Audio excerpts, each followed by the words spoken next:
Nosso tema de hoje é perda capilar, vezes calvície. Então vamos acompanhar um VTzinho que nós preparamos e assim o padre acolhe aqui o doutor Álvaro. Dá uma olhada aí. O ser humano possui aproximadamente 100 mil fios de cabelo. Diferente do que muitos pensam, mesmo com a saúde em dia, o cabelo continua crescendo e caindo em um ciclo sem fim. É natural que, em média, 100 fios caiam diariamente, principalmente pela escova, pelo vento, travesseiro ou até mesmo durante o banho. A queda do cabelo é considerada um processo de regeneração e saúde, pois cada fio tem fases geneticamente programadas, que incluem a fase do crescimento, repouso e a queda. Contudo, muitas situações podem alterar o equilíbrio deste ciclo capilar e provocar a queda de cabelo.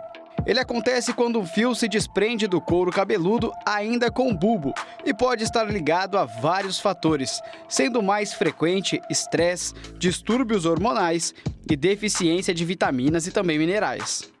Já a alopécia androgenética ou calvície é a perda de cabelo com a raiz, uma situação geneticamente determinada.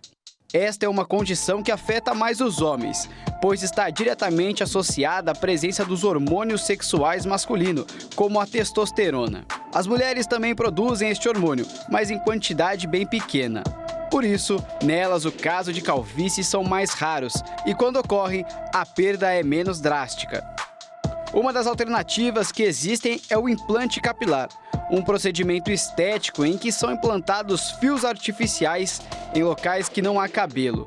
Já o transplante capilar consiste na colocação de fios de cabelo da própria pessoa proveniente de outra parte do corpo.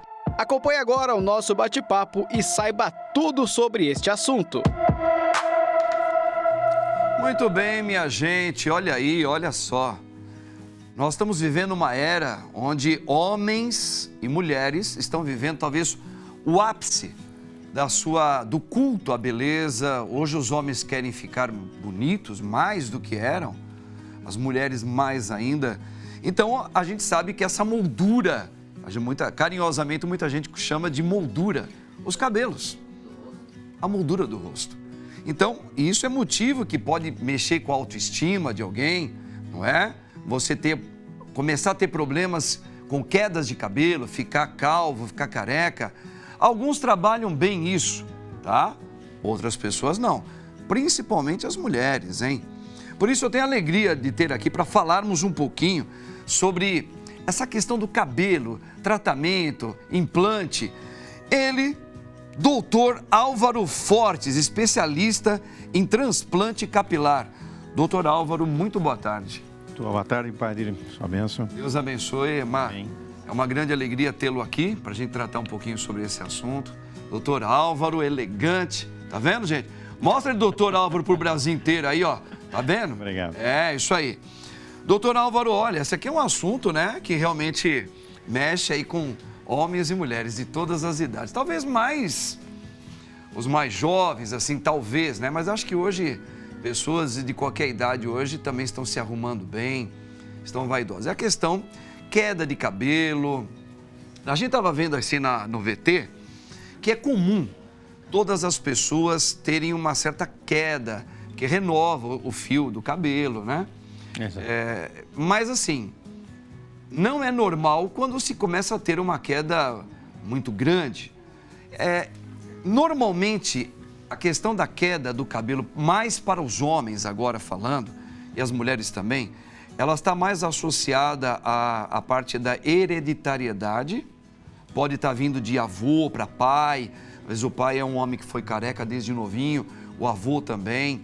Isso aí, os filhos normalmente poderão ter essa hereditariedade, ou isso também, claro, tem a ver com a questão da parte emocional de um ser humano. Às vezes os pais sempre tiveram cabelo, mas aquele filho começou a cair mais. Como que o senhor, assim, resumiria isso para todos nós, assim, doutor Álvaro? Boa tarde. Nós temos, na verdade, um componente genético muito forte, que é transmitido dos pais para os filhos, E, além disso, nós temos também um componente que é da nossa relação com o meio. Então, você pode estar associando a estresse, a má alimentação, ou algum outro produto, alguma outra, um evento que possa ocorrer com você. Às vezes, até a própria doença faz com que você tenha a perda. Mas, na grande maioria das pessoas, principalmente nos homens, a gente encontra a alopecia androgenética, relacionada a produtos que o organismo dispõe dentro da circulação sanguínea. Nesse caso, são os hormônios, a testosterona principalmente, que ela é convertida em dihidrotestosterona, indo até a base do fio, comandando a queda. Então, é como se ela dissesse para aquele fio, olha, o seu tempo aqui já está exíguo, você precisa ir embora. E o fio acontece que ele escuta essa história e vai embora. Então, são receptores que estão lá na base do fio, que recebem essa informação e fazem com que haja queda. Nas mulheres, isso também ocorre, como você falou, numa participação menor. E não é tão drástico quanto é nos homens, né? Então, essa queda a gente vai sentindo porque vai transmitindo de um a outro. A gente tem visto recentemente... O senhor abordou uma questão muito importante. As pessoas estão se voltando mais para si. A época da pandemia colocou-nos em casa, colocou-nos à frente do espelho, colocou-nos à frente das pessoas que estão próximas e aí você busca essa sua relação com a sua imagem, com a sua face, com o shape que a gente diz. Sim. E o contorno o cabelo é o contorno da face na parte superior. Então você começa a perceber que isso incomoda as pessoas. Sim. E em algumas pessoas incomoda tanto que ela procura um isolamento social. Ela não sai mais, acabou a pandemia, nós estamos nas ruas, nós voltamos a fazer trabalhos já nas empresas, abandona-se o home office, você vai para a empresa, e aí ela começa a perceber essa dificuldade de relação com ela mesma na relação da aparência. A questão da baixa estima, né? A pessoa começa a não aceitar aquilo que às vezes o tempo, a própria biologia dela, vem se encarregando de eliminar os fios de cabelo. O fio de cabelo, ele começa a cair... No caso levando a calvície ou a perda do cabelo, tanto para homens quanto para mulheres, existe o afinamento, mas os cabelos de todos os seres humanos, todos têm uma tendência a afinar com o tempo, né? Exato. A gente tem uma história para o cabelo e a gente tem uma história da evolução do ser humano. A nossa pele sofre, ela vai afinando com o passar dos anos e o nosso cabelo também afina, você vai perdendo uma quantidade. É natural a perda diária, porque você tem processo de renovação. O cabelo se renova, como a pele, como as nossas células estão se renovando. Esse processo de renovação faz com que haja uma queda de cabelo. Isso é natural. A partir do momento em que você percebe que essa queda foi mais intensa e se prolonga por mais de 2 semanas, 3 semanas, era natural eu encontrar um bolinho de cabelo quando eu penteava o cabelo, ou quando eu ia ao banho, ou quando eu levantava na cama. 100, 150 fios. Se a gente for pensar isso traduzido em 30 dias, são 3.000, 4.000 fios. É bastante. Sim, bastante. Né? Então, se você perceber que você vai juntando, tem pacientes que juntam e levam na consulta, perdi esse essa semana, esse nessa semana, essa na outra semana. E a gente avalia essa perda. Ela se tornou mais progressiva, se tornou mais constante e de maior volume, aí sim tem doença instaurada, é preciso avaliar. No externo, hoje a gente fala muito das vaidades, então hoje se lava mais o cabelo, os shampoos, tem tanto tipo de tratamento para deixar o cabelo mais bonito, tanto os homens quanto as mulheres. Hoje eu vejo muita rapaziada fazendo topete. Eu tenho topete, mas eu não fico usando cremes para o meu cabelo ficar em cima. A gente vê às vezes até com uma certa guloseima no cabelo. Até que ponto esses tipos de produtos eles podem danificar? O que no seu conhecimento como médico, como o senhor o senhor diria assim, por exemplo, o que prejudica muito a parte capilar do ser humano? Seria o aquecedor? Seria o tipo de shampoo? Seria lavar todos os dias? Que tipo de química é muito agressiva, tanto para homens quanto para mulheres?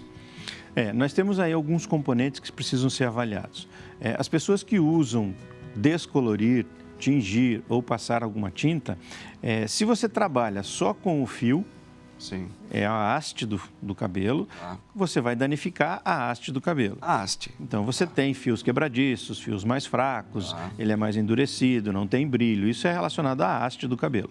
Se você faz com que esse produto tenha um contato com o couro cabeludo, você está tendo um contato com a pele. E essa pele vai produzir algum dano, seja pelo sol, seja porque você colocou um gel e manteve esse gel sobre a pele, sobre o couro cabeludo, não ficou só sobre o cabelo. Então, você vai colocando contato com o teu couro cabeludo com produtos que são agressivos. Já é proibido o uso de formal para as mulheres no alisamento. Mas a gente sabe que muitas ainda utilizam porque é um bom produto para fazer o alisamento. Então, você vai danificando a haste e você acaba danificando o couro cabeludo porque você teve o contato. E isso vai atrapalhar bastante. No caso do boné, muitas pessoas gostam de usar boné. Por exemplo, o Barba ama o boné, a gente acostumou ele a usar boné. Mas o boné, o uso diário dele o tempo todo, ele também tem uma ação que pode facilitar ainda mais a queda do cabelo? Pode. O uso do boné, ele não é o responsável, ele é um coadjuvante no processo. Obviamente que as pessoas têm que observar esse processo de respiro.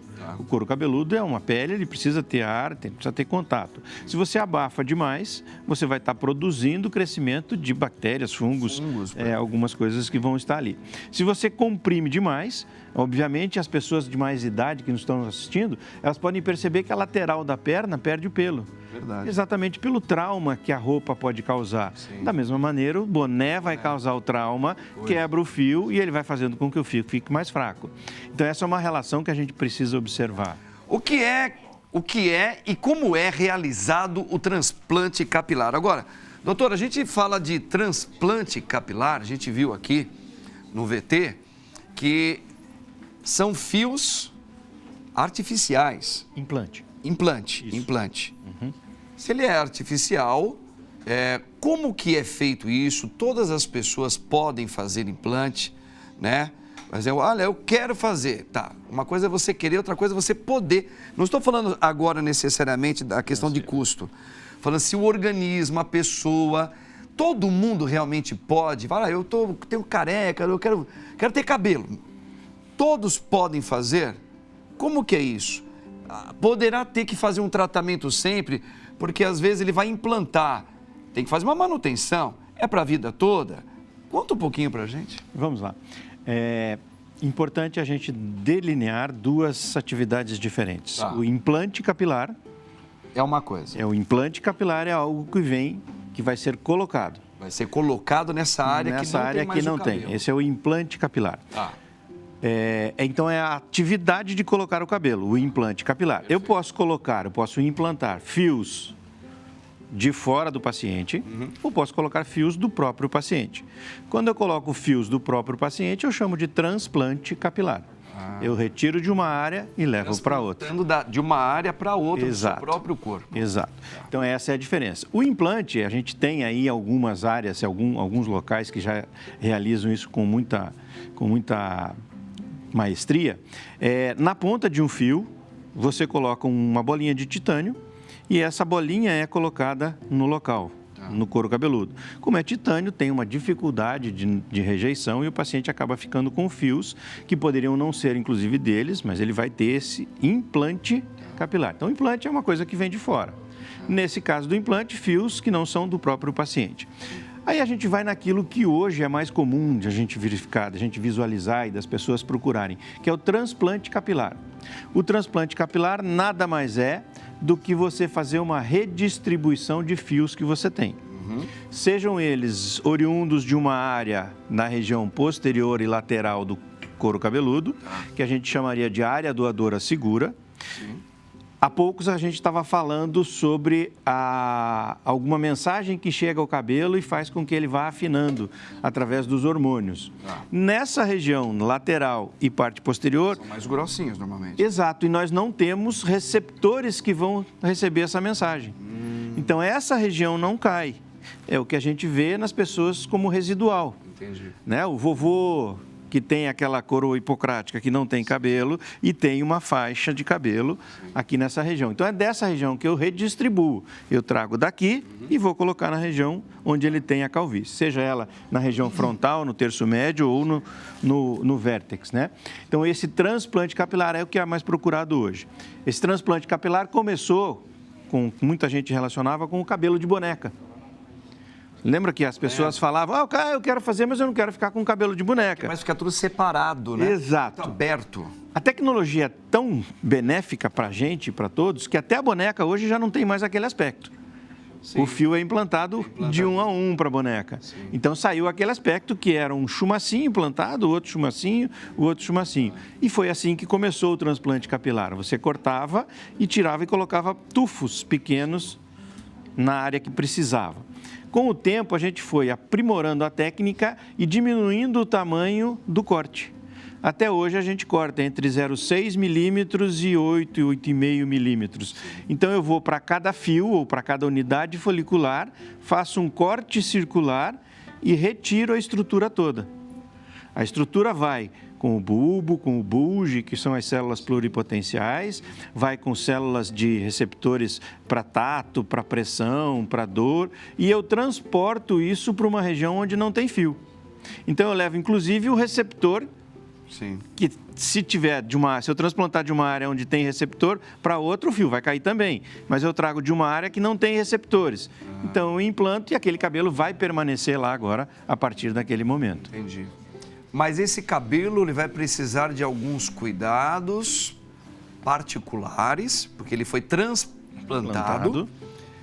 Ou não, ou vai ser um cabelo comum, por exemplo, como o meu. Ele vai ficar aqui, eu posso lavar normal, enxugo ou passo um aquecedorzinho, ou vai ter que ter um cuidado diferente com esses cabelos. A natureza é tão benéfica para nós que se eu transplantar um cabelo da região posterior e trouxer para frente, eu posso deixá-lo lá, que ele vai sobreviver e vai manter o resto da vida. Poxa vida, hein? O importante é que você transplanta essa região, esse fio, mas, como a gente viu as imagens, alguns fios são residuais, permanecem lá, que eram do paciente. Tá. Né? Ele ainda tinha um tufinho aqui na frente, eu estou diminuindo, minhas entradas estão indo. Então, quando eu faço o transplante, esses fios que são naturais, eles precisam ser cuidados. Eu preciso tomar uma vitamina, eu preciso tomar um mineral, eu preciso dar estrutura para que esse cabelo continue forte. Vital, para que ele tenha brilho, para que ele receba nutrientes. A princípio, então, todas as pessoas que queiram fazer um transplante... Muito obrigado. Desde que ela tenha cabelo onde ela possa transplantar, pode fazer? Pode. Em princípio... Qualquer idade? Qualquer idade. Eu tenho pacientes de 22 anos e pacientes de 80 anos. Sim. A de 80 anos é mulher. Ah. Então, assim, a gente não tem uma faixa etária ideal. Obviamente que a necessidade de cada um vai fazer com que esse processo aconteça. Um paciente que teve um dano no couro cabeludo, uma queimadura, uma cicatriz, e ele é jovem, a gente pode fazer o transplante. E sempre pensando na possibilidade de perda progressiva, porque a calvície ela é progressiva, ela vai acontecendo pós a cirurgia. Eu mantenho os meus fios que eu transplantei, mas os que estavam lá, que eram meus, eles têm tendência a cair. Então pode ser que ele perceba que mesmo colocando com o tempo, poderá haver uma diminuição naquele local, porque a pessoa tem essa calvície já. Tanto aqui na frente, né, doutor? Como Exato. Aqui no... Como é que chama essa areazinha? O vértex, ou é cucuruto. Esse curucuzinho nozinho aqui, tá? Então, olha assim, gente, que bacana, né? Tá vendo, Barba? Tá tirando dúvidas legais aí. Eu vou ter que tomar uma consulta ainda com o doutor ainda. Não, vamos lá. Vai tirar o boné pra gente ver lá quanto que ele tem lá. Mostra aí só pra... Já perdeu, já tá no caminho. Esse já vai ficar legal, não vai? Mas como ele tem bastante barba, a gente pode tirar da barba. Mas levar. Isso não dá dá um aspecto diferente. Um aspecto diferente na cabeça? Dá um aspecto diferente. Eu sempre falo para os meus pacientes que levar pelo da barba ou do tórax ou do abdômen na região suprapúbica para o cabelo é aumentar densidade. Não é ele o responsável por fazer o desenho, né, a forma, o shape da face. Ele vai dar, a barba vai dar densidade. Obviamente, um paciente que tenha pouca área doadora, ele necessita de outros locais. Eu posso ir para a região da barba e a região do tórax e vou aumentar o volume de cabelos que vai ser transplantados. Doutor, assim, muitas pessoas hoje, elas optam pela tatuagem. Tem gente hoje, alguns rapazes principalmente, gostam de fazer tatuagens, inclusive na cabeça. Raspam a cabeça e sobe aqui uma tatuagem. A tatuagem, ela também tem produtos químicos ali. Existe uma agressão que Exato. é feita, né? No couro cabeludo. Uma pessoa que tem tatuagem na cabeça, ela também pode ter alguma coisa que prejudique esse couro cabeludo? Ou queira um dia também fazer um transplante porque já tem uma calvície? A tatuagem a gente tem um dano que é abaixo da camada basal, é onde a célula vai trocando. Então, se eu faço com que a agulha leve tinta para aquela região, eu vou causar um processo de cicatrização. O processo de cicatrização não é tão natural quanto a pele normal. E aí a cicatrização interfere no fio, interfere na nutrição, interfere na alimentação do fio. Mas não quer dizer que eu não possa fazer o transplante capilar.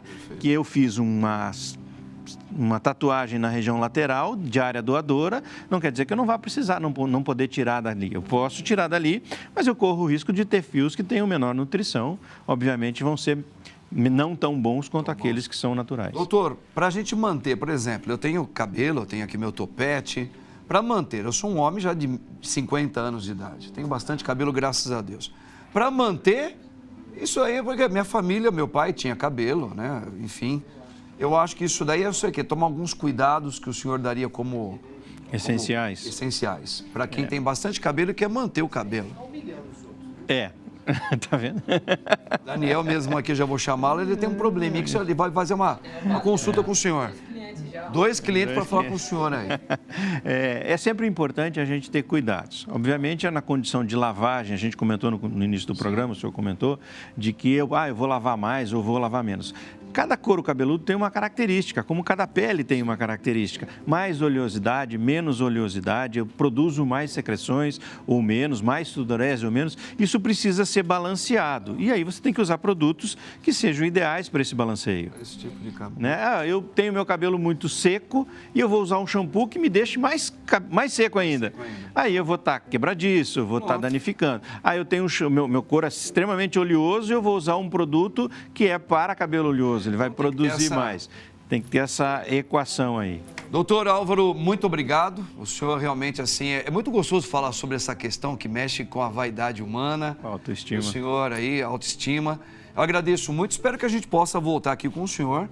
Acho que é um assunto que ainda tem muita pergunta que eu gostaria de fazer, mas nosso horário não permite. Tá bom? Fico à disposição. Muito obrigado, doutor Álvaro. Um grande abraço. Deus abençoe, tá?